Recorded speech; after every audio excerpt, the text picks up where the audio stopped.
नमस्कार साथियों, कैसे हो सभी लोग।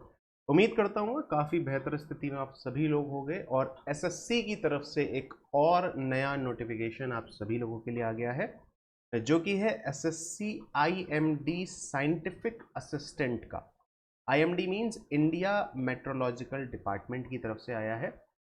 अभी जहां पे आप है, यह है एसएससी की ऑफिशियल वेबसाइट, जिसका लिंक आपको डिस्क्रिप्शन बॉक्स में दे दिया गया है। और जैसे ही आप इस लिंक पे आएंगे तो यही है फ्रंट पेज, और लेटेस्ट न्यूज़ के कॉलम में ये आपके सामने नोटिफिकेशन दिखाई देगा।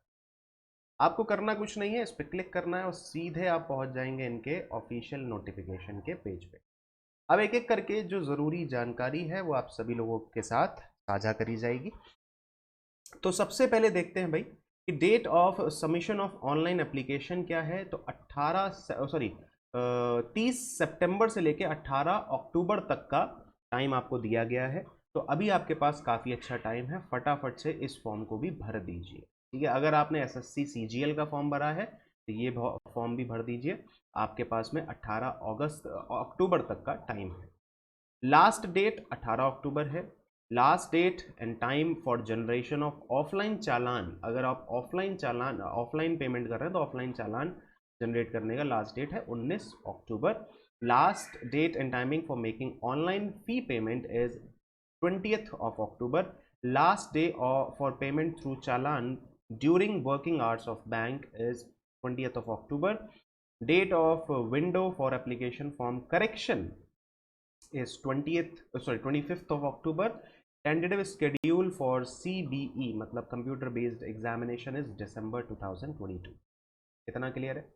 अब कुछ मुद्दे की बातें आगे देखते हैं भाई। जो वैकेंसीज आई हैं वो आई हैं टोटल 990 वैकेंसीज का नंबर काफ़ी अच्छा है। और ये वैकेंसीज जो है टेंटेटिव हैं एंड सब्जेक्ट टू वेरिएशन। इसमें वेरिएशंस हो सकता है, इससे कम भी हो सकती हैं, इसमें बढ़ भी सकती है। तो इट डिपेंड्स ऑन, मतलब वो टाइम पे डिपेंड करेगा, वो आपको पता चल जाएगा टाइम टू टाइम। आगे बढ़ते हैं। अगर हम एज की बात करें तो not exceeding 30 years age on 18 October. 18 October तक आप 30 या फिर 30 से कम के होने चाहिए, 30 से ज़्यादा के नहीं होने चाहिए। मतलब एज कहाँ से काउंट होगी आपकी, 19 अक्टूबर 1992 के बाद आपका जन्म हुआ हो, या फिर 17 अक्टूबर 2004 से पहले का जन्म हुआ। अगर एज के रिलैक्सेशन की बात करें, SC ST में 5 साल का, OBC में 3 साल का, PWD अनरिजर्व्ड में 10 साल का, PWD OBC में 3 साल का, PWD SC ST में 15 साल का रिलैक्सेशन है। और एक्स सर्विसमैन में 3 साल after deduction of military services rendered for from the actual age age on the closing date. तो आपको सबको पता ही होगा जो भी एक्स सर्विसमैन की कैटेगरी में होंगे। PWD में पर्सनल डिसेबिलिटी में 3 साल का है। डिफेंस पर्सनल डिसेबिलिटी इन ऑपरेशन, अच्छा इन दोनों में थोड़ा सा फर्क है। ये क्या है, अच्छा यहाँ पे SC ST लग गया तो यहाँ पे 8 साल का हो गया, ये नॉर्मल है तो यहाँ पे 3 साल। ठीक है, आगे बढ़ते हैं। ओके ओके ओके, अब कुछ और जानकारी देखते हैं भाई। ठीक है, तो ये रहा आपका essential educational qualification age on 18/10/2022। मतलब कि जो भी कैटेगरी, मतलब जो भी आपका यहाँ पे एजुकेशनल क्वालिफिकेशन मांगा गया है उसका रिजल्ट, जो आपका रिजल्ट होता है वो 18 अक्टूबर तक आपके हाथ में होना चाहिए। जैसे कि यहाँ बोला है bachelor degree in science with physics as one of the subject, computer science, information technology, computer application.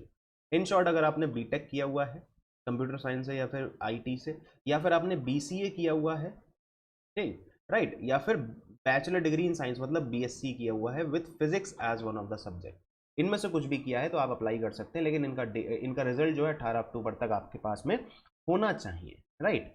या फिर diploma in electronics and telecommunication engineering, अगर आपने इसमें डिप्लोमा किया हुआ है फ्रॉम द रिकॉग्नाइज्ड यूनिवर्सिटी तो भी आप एलिजिबल है। नोट करने वाली बात क्या है, क्वालिफाइंग डिग्री और diploma referred as should be first class. इसमें आपके मार्क्स होने चाहिए, मतलब 60% या उससे ऊपर होने चाहिए। और CGPA में अगर मार्किंग होती है तो 10 के स्केल पर 6.75 आपकी मार्किंग होनी चाहिए।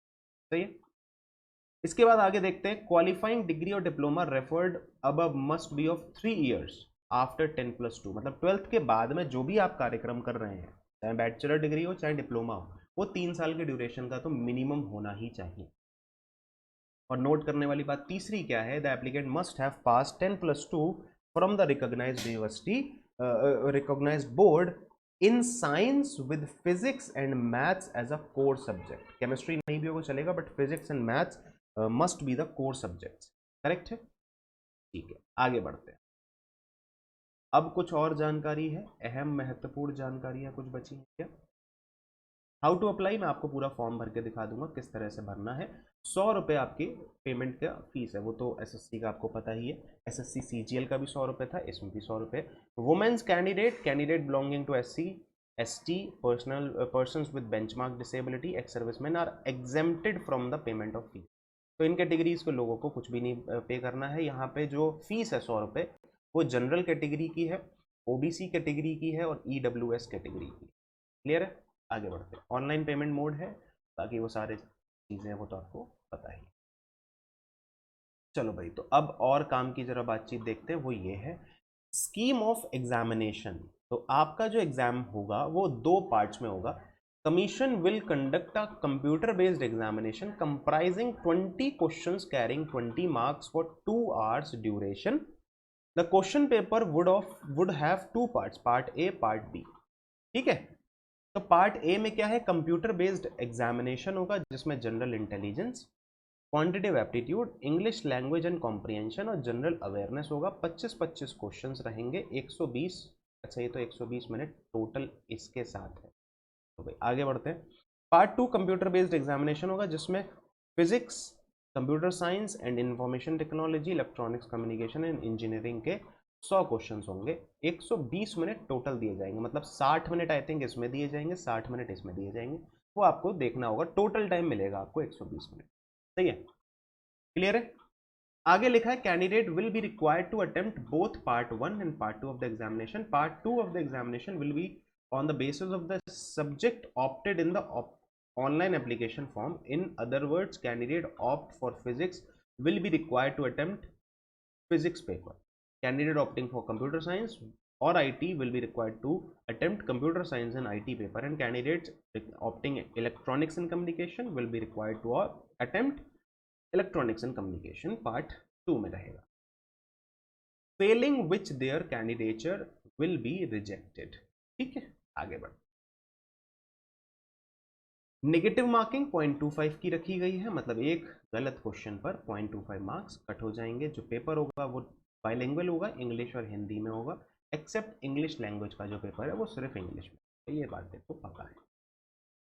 अच्छा, अब इंडिकेटिव सिलेबस पार्ट 1 में जनरल इंटेलिजेंस रीजनिंग का ये सिलेबस रहने वाला है, जो एसएससी का रहता है। जनरल अवेयरनेस का भी वही सेम सिलेबस है। ठीक है, एंड देन उसमें कोई भी चेंजेस नहीं है। क्वांटिटेटिव एप्टीट्यूड का भी वही सेम सिलेबस है जो आपका एसएससी का होता है, और इंग्लिश लैंग्वेज एंड कॉम्प्रिहेंशन में भी वही सेम। ठीक है, रही बात अब इंडिकेटिव सिलेबस फॉर पार्ट 2, तो फिजिक्स अगर आप ऑप्ट करते हैं तो आपको इन पूरे सिलेबस के थ्रू गुजरना पड़ेगा। राइट? अच्छा, आगे बढ़ दें। अगर फिजिक्स के बाद computer science and information technology अगर आप ऑप्ट करते हैं, तो फिर आपको कंप्यूटर्स का ये सिलेबस पढ़ना पड़ेगा। फिर ऑपरेटिंग सिस्टम है, वर्चुअल मेमोरी है, फाइल सिस्टम्स है, एंड देन फिर आगे चल के आईओ मतलब इनपुट आउटपुट सिस्टम है, असेंबलर्स है, फंडामेंटल ऑफ प्रोग्रामिंग है, डेटाबेस मैनेजमेंट सिस्टम है, डीबीएमएस भी आएगा आपका, इंटरनेट टेक्नोलॉजी भी आ जाएगा, fundamental of geographical information system GIS भी आएगा। इलेक्ट्रॉनिक्स एंड टेलीकम्युनिकेशन का अगर आप ऑप्ट करते हैं तो इलेक्ट्रॉनिक्स एक आपको सब्जेक्ट देखना पड़ेगा। इलेक्ट्रॉनिक्स के बाद में आपके पास में नेक्स्ट क्या आएगा, टेलीकम्युनिकेशन आएगा, और टेलीकम्युनिकेशन के बाद में कुछ आएगा नहीं। तो ये दोनों आपके रहेंगे, उसके अंदर फर्दर जो पूरा का पूरा सिलेबस है वो आपको देखना। ठीक है, तो ये कुछ ज़रूरी जानकारियाँ थी आपके इस फॉर्म से रिलेटेड, जो कि आपके साथ हमने साझा करी है। ठीक है, अगर कोई और एक्स्ट्रा इन्फॉर्मेशन आपको चाहिए तो आप कमेंट सेक्शन में पूछ सकते हो, मैं आपका वहाँ पे जवाब देने का पूरा प्रयास करूँगा। बाकी एज सच कुछ भी बहुत ज़्यादा इम्पॉर्टेंट नहीं है जो आपको मैं बताऊं, और आपके लिए अभी के लिए आपके लिए ज़रूरी हो, तो एज सच कोई बहुत ज़्यादा ज़रूरी चीज़ें नहीं है। ये सर्टिफिकेट्स देख लेना, अगर आपके किसी काम आपके काम का कोई सर्टिफिकेट हो तो आप उसको डाउनलोड करें। तो इम्पॉर्टेंट जानकारियाँ आप समझ गए होंगे। 18 अक्टूबर लास्ट डेट है फॉर्म फिलिंग की, 20 अक्टूबर लास्ट डेट है पेमेंट की, दिसंबर में आपका पेपर होगा, और जो वैकेंसीज हैं वो 990 हैं आपके। एक पेपर होगा, 2 पार्ट्स में होगा, part 1 and part 2। Part 1 general है, पार्ट 2 आपके कोर जिस सब्जेक्ट को आप ऑप्ट कर रहे हैं उसके लिए है। ठीक है, ओके देन। तो मिलेंगे अब नेक्स्ट वीडियो में, और एक काम करेंगे, इस पूरे नोटिफिकेशन का जो फॉर्म है वो कैसे भरा जाए वो भी एक बार हम देख लें। तो उसके ऊपर भी एक वीडियो आपके लिए बना दिया जाएगा, सो दैट आपको किस तरह से फॉर्म भरना है वो भी पता चल जाए। मिलेंगे नेक्स्ट वीडियो में एक नए तड़कते भड़कते रिक्रूटमेंट इन्फॉर्मेशन के साथ, नोटिफिकेशन के साथ।